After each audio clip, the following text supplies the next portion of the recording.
नमस्कार मंडळी. श्रावण महिना आणि सात्विक आहार यांचा खूप जवळचा संबंध आहे. या महिन्यात उपवास, धार्मिक विधी, व्रतवैकल्य आणि सात्विक आहार याला खूप महत्त्व दिले जाते.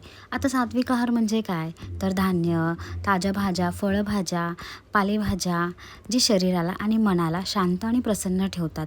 तर आज आपण सात्विक आहार म्हणजे श्रावण रविवार स्पेशल असं काहीतरी बनवणार आहोत. आता भाजीमध्ये मी बनवणार आहे बटाट्याचं सॉंग. आता ही भाजी म्हणजे माझ्या लहानपणीची एक आठवण आहे. लहानपणी जेव्हा आम्ही जेवायचो नाही तर आमची मावशी आम्हाला ह्या भाजी करून द्यायची, ज्याने आम्हाला खूप अशी छान टेस्ट लागायची. तर सर्वच पदार्थ मी ते बनवायला घेतले आहेत. बटाटे उकडवून घेतले आहेत आणि तेलामध्ये आपण थोडंसं हिंग, थोडी राई, मिरची, कढीपत्ता आणि कांदा टाकून घेणार आहोत. कांदा व्यवस्थित परतला की त्याच्यात थोडंसं अद्रक लसूणची पेस्ट टाकून घेणार आहोत आणि वरून थोडा टोमॅटो. आता हे सर्व आपल्याला एकजीव असं शिजवून घ्यायचं आहे व्यवस्थित. आणि त्यानंतर आपण आपले जे सुके मसाले असतात, हळद, मिरची पावडर, गरम मसाला हे त्याच्यात टाकून वरून जे उकडलेला बटाटा होता तो आपण ॲड करणार आहोत. आणि ह्याच्यामध्ये आपण थोडंसं चिंचेचा कोळ टाकणार आहोत. त्याने अशी छान आंबट गोड तिखट अशी त्याला टेस्ट येते. वरून आपल्याला थोडीशी कोथिंबीर त्याच्यात मिक्स करायची.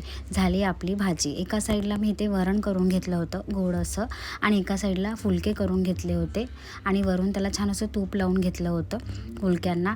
आता जेवण जसं बनवतो ते जेवण वाढणं, ते प्रेझेंट करणं हे पण तितकंच महत्त्वाचं आहे. कारण जेवणाचं ताट बघूनच जेवणाऱ्याचं अर्धमन पोट भरलेलं असतं. तर व्यवस्थित जेवण मी एका प्लेटमध्ये वाढून घेतलं आहे. हे तर मला खूप आवडतं. तुम्हाला कशी वाटली ही भाजी नक्की मला सांगा, आणि पुढची तुम्हाला काय भाजी पाहिजे हे मला कमेंट करून सांगा. मी नक्की बनवेन. Thank you so much.